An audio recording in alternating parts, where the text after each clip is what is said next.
Hello everyone, net JRF champion YouTube channel पर मैं रवि जांगड़ा स्वागत करता हूं आप सभी का। स्वागत है आपका आज के इस सेशन में। ये जो सेशन है आपका, इसमें मैं आप लोगों से एक इम्पॉर्टेंट इन्फॉर्मेशन डिस्कस कर रहा हूं। तो जिस एग्ज़ाम का हम काफ़ी टाइम से वेट कर रहे थे, एस्टेट का, है ना, तो एस्टेट का जो नोटिफिकेशन है वो आपका रिलीज़ हो चुका है। ठीक है, और कंप्लीट आपका 23 अक्टूबर को, यानी कि कल ही आपका ये नोटिफिकेशन आया है ना, 30 अक्टूबर को आया। तो अब इसके बारे में हम डिटेल में चर्चा करने वाले हैं कि इसमें क्या एलिजिबिलिटी है, कब से आपके फॉर्म जो है वो स्टार्ट होंगे, उसमें क्या कंडीशन है, क्या इसका फ़ीस स्ट्रक्चर है, वो सारी बातें हम करने वाले हैं। ठीक है, तो इस सेशन को आपने लास्ट तक देखना है ताकि आप चीज़ों को बेहतरीन तरीके से समझ पाएँ। देखिए, सबसे पहले तो यहाँ पर अगर हम बात करते हैं तो एक फ़ीस स्ट्रक्चर आपको दिखाई दे रहा है कि अगर हम एचटेट की बात करते हैं तो ये 3 लेवल पर होता है, पीआरटी लेवल, टीजीटी लेवल और पीजीटी लेवल। ठीक है, अगर हम बात करते हैं कि अगर आप लेवल 1 के लिए इस एग्ज़ाम को अप्लाई करते हैं और अगर लेवल 2 के लिए करते हैं और लेवल 3 के लिए करते हैं तो अलग अलग फ़ीस स्ट्रक्चर है। एससी और पीएच कैंडिडेट हैं जिनके पास हरियाणा डोमिसाइल है तो उसमें लेवल 1 की फ़ीस है 500 और लेवल 2 के 900 है और लेवल 3 के 1200 है। फिर इसी तरह से except the SC and PH of Haryana domicile, उनके लिए 1000 है लेवल 1 की, लेवल 2 की 1800 है और फिर 3 लेवल्स उनके लिए 2400 है ना। तो यानी जब एचटेट आप अप्लाई करते हो तो उसमें लेवल सिलेक्ट करते हो ना कि आपने लेवल 1 ही अप्लाई करना है, लेवल 2 करना है या लेवल 3 करने हैं, तीनों लेवल के लिए करना है, तो उसके अकॉर्डिंग आपका फ़ीस स्ट्रक्चर है। ठीक है, तो ये आपको पता चल भी जाएगा जब आप फॉर्म अप्लाई करेंगे तो उसमें फ़ीस स्ट्रक्चर आपको समझ आ जाएगा। ईजी है, इसमें कोई बड़ी प्रॉब्लम नहीं है। ऑनलाइन एप्लीकेशन जो है वो आपका 4 नवंबर से स्टार्ट हो रहा है। ठीक है, 4 नवंबर से हमारा ऑनलाइन हो जाएगा and the last date for submission of online application is 14 November. 14 नवंबर को आपका लास्ट डेट है और जो करेक्शन है उसके लिए 2 दिन एक्स्ट्रा दिए जाएंगे, 17 तक आप करेक्शन कर सकते हैं। इसके लिए हमें कंप्लीट इस नोटिफिकेशन को पढ़ने की ज़रूरत है, तब जाकर आप इसको समझ पाएंगे। ठीक है, क्योंकि कैंडिडेट को सबसे पहले ये चीज़ सोचनी पड़ती है कि वो सिर्फ एक ही लेवल के लिए अप्लाई कर रहा है या सभी लेवल के लिए अप्लाई कर रहा है, तो उसे ये चीज़ देखनी पड़ेगी। देन इसके बाद हमारे पास इसमें क्या क्या चीज़ें आती हैं वो हम देख लेते हैं। हमारे लिए मेन क्या है, तो एप्लीकेबिलिटी क्या है एस्टेट की, ये लाइफ टाइम हो चुका है, ये आपने पढ़ा ही था सारा, कंप्लीट ही पता होगा सभी को। और एलिजिबिलिटी जो है वो पीआरटी, टीजीटी और पीजीटी अलग अलग लेवल पर आपकी बताई गई है। ठीक है, तो अगर मैं पीआरटी लेवल की बात करता हूँ तो इसमें जैसे आप लेवल 1 का एग्ज़ाम दे रहे हैं तो इसमें सीनियर सेकेंडरी यानी 12th and pass appearing the final year of diploma in elementary education, आपके पास ये डिप्लोमा होना चाहिए 2 साल का। ठीक है, सीनियर सेकेंडरी हो 45% मार्क्स से, या आपके पास 2 साल का एलिमेंट्री एजुकेशन का डिप्लोमा हो तो आप इसमें अप्लाई कर सकते हो पीआरटी लेवल पर। ठीक है, और इसके अलावा बीएड या बीआईएलडी का जो कोर्स होता है उसका डिप्लोमा आपके पास है तब भी अप्लाई किया जा सकता है। ठीक है, मिनिमम मार्क्स भी आपको बताए गए हैं, ये सारी कंडीशंस हैं। और मैट्रिक में हिंदी या संस्कृत, इन दोनों में से एक आपके पास एज अ लैंग्वेज होनी मैंडेटरी है, ये बताया गया है, ये कंडीशन फुलफ़िल होनी ज़रूरी है। टीजीटी लेवल पर अगर बात करते हैं तो इसमें आपकी बैचलर डिग्री मांगते हैं। ठीक है, इसके अलावा आपका जो डीएलडी का कोर्स है, डीईडी का जो कोर्स होता है, डिप्लोमा मांगेंगे एजुकेशन का, तो वो आपके पास होना चाहिए, तो आप टीजीटी के लिए अप्लाई कर सकते हैं। ठीक है, और इसके अंदर भी सेम आपका बैचलर डिग्री में ये सब्जेक्ट्स होने मैंडेटरी है, जो आपका कोर्स है उसके अकॉर्डिंगली जिसमें आप अप्लाई कर रहे हैं। हिंदी और संस्कृत का मैंडेटरी है कंडीशन कि भाई हिंदी और संस्कृत 10th में होनी ज़रूरी है। ठीक है, तो आप साइंस में, मैथमेटिक्स में, इंग्लिश में, हिंदी में, संस्कृत में, पंजाबी में, उर्दू में, physical education, home science, TGT art, music, ठीक है, इन सब में अप्लाई कर सकते हैं। फिर इसी तरह से लेवल नंबर 3 आता है, उसमें आपका पीजीटी अप्लाई है।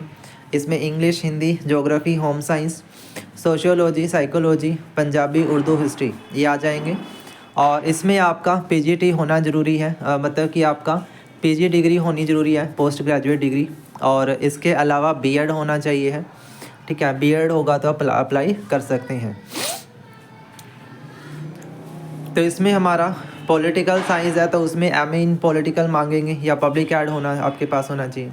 पीजीटी संस्कृत है, बायोलॉजी है, फिजिक्स है, केमिस्ट्री है, मैथ है, कॉमर्स है, ठीक है। तो कॉमर्स वालों का मैं बता भी दूं तो इसमें एमकॉम मांगेंगे आपकी, एमकॉम प्लस बीएड, ठीक है। 2 चीज़ें होनी चाहिए, अप्लाई कर सकते हो। और मैट्रिक में आपका हिंदी या संस्कृत में से कोई एक सब्जेक्ट अगर आपके पास है तो आप अप्लाई कर सकते हैं, ठीक है। तो ये सारे सब्जेक्ट हैं, economics, music, fine art, computer science, physical, इन सब में हम अप्लाई कर सकते हैं। इसके बाद ये आपका पूरा एग्ज़ाम स्ट्रक्चर है पीआरटी का। ये जो मेरे क्लासेस कर रहे हैं मेरे से उनको पता भी है, समझा भी रखा मैंने। पिछले 3-4 महीने से हम पढ़ाई कर रहे हैं तो उसमें सब चीज़ें डिफ़ाइन भी करी हैं। तो ये सिलेबस है पीआरटी का, वही आपके 5 सब्जेक्ट आएंगे। सीडीपी लैंग्वेज, हिंदी और इंग्लिश। जीएस में क्वांट, रीजनिंग और हरियाणा जीके। और फिर आपका इन्वायरमेंटल स्टडी और मैथमेटिक्स, ये आपका पीआरटी का सिलेबस है। 2.5 घंटे का आपका पूरा पेपर है और इसमें 150 आपके क्वेश्चन हैं, ठीक है। इसके बाद जो नेक्स्ट है हमारा, इसमें क्वालिफाइंग जो मार्क्स हैं वो 60% रहेंगे फॉर ऑल कैटेगरी। सभी कैटेगरी के लिए 60% मार्क्स आपके होने मैंडेटरी हैं, ठीक है। और एससी वगैरह के लिए वो 55% है, जो डिफरेंट एबल या फिजिकली चैलेंज पर्सन है उनके लिए। और for scheduled caste and other state वालों के लिए 60% है। इसमें किसी भी तरह का कोई भी नेगेटिव मार्किंग वाला ऑप्शन नहीं है कि भी नेगेटिव मार्किंग है, ऐसा कुछ नहीं है, सिर्फ एक क्वालिफाइंग एग्ज़ाम है। लेवल 2 हमारा टीजीटी का है। टीजीटी में आपका प्रॉपर यही 4 सब्जेक्ट हैं। सीडीपी है, लैंग्वेज में आपका हिंदी और इंग्लिश है। जीएस है, उसमें क्वांट, रीजनिंग, हरियाणा जीके और अवेयरनेस है। और साथ में आपका सब्जेक्ट है, ठीक है। इसमें आपका 30-30 का रेशो रहता है। 30 क्वेश्चन सीडीपी के, 30 क्वेश्चन लैंग्वेज के और 30 क्वेश्चन जीएस के और 60 क्वेश्चन आपके सब्जेक्ट के। तो टोटल वही 150 मार्क्स का पेपर होता है और इसमें 2.5 घंटे आपके पास होंगे। नेगेटिव मार्किंग वगैरह नहीं है। अगर यही चीज़ हम इसमें भी क्वालिफाइंग मार्क्स वही है कि 60% आपका कैटेगरी के वाइज होना चाहिए है। पीजीटी लेवल है तो उसमें हमारा ये आपका ड्यूरेशन है। तो मतलब सिलेबस की अगर बात करते हैं तो टीजीटी एंड पीजीटी में कोई ज़्यादा डिफरेंस नहीं आता है, वो सेम ही है। बस आपके सब्जेक्ट का ही फ़र्क आ जाता है, जो सब्जेक्ट आप जिसमें आप दे रहे हो एग्ज़ाम वो आपका अलग हो जाता है। बाकी कॉमन जो सिलेबस है वो सेम ही रहता है, ठीक है। तो ये आपका सिलेबस और स्ट्रक्चर की बात हो गई। इसमें नेगेटिव मार्किंग नहीं है। और आपका जो एग्ज़ामिनेशन शेड्यूल है वो एडमिट कार्ड में ही बताया जाएगा। और एडमिट कार्ड से कुछ टाइम पहले ही आता है, ठीक है। ज़्यादा टाइम पहले नहीं आएगा, आई थिंक सिर्फ 1 वीक पहले आएगा। तो उसी में आपको एग्ज़ाम की फिर प्रिपेयर करना होता है। मतलब प्रिपेयर तो आप कर ही रहे हैं, इसमें कोई ऐसा प्रॉब्लम वाली बात नहीं है, ठीक है। और देखो एस्टेट की जो वैलिडिटी है वो पूरी तरह से लाइफ टाइम हो चुकी है।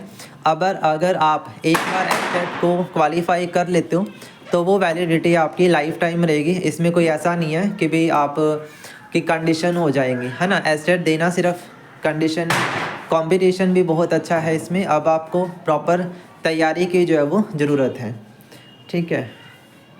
इम्प्रूवमेंट वगैरह का आपके पास ऑप्शन है, इम्प्रूवमेंट आप कर सकते हैं, उसमें कोई दिक्कत वाली बात नहीं है, ठीक है। सारी कंडीशंस आपको मैंने बता दी किस तरह से होगा।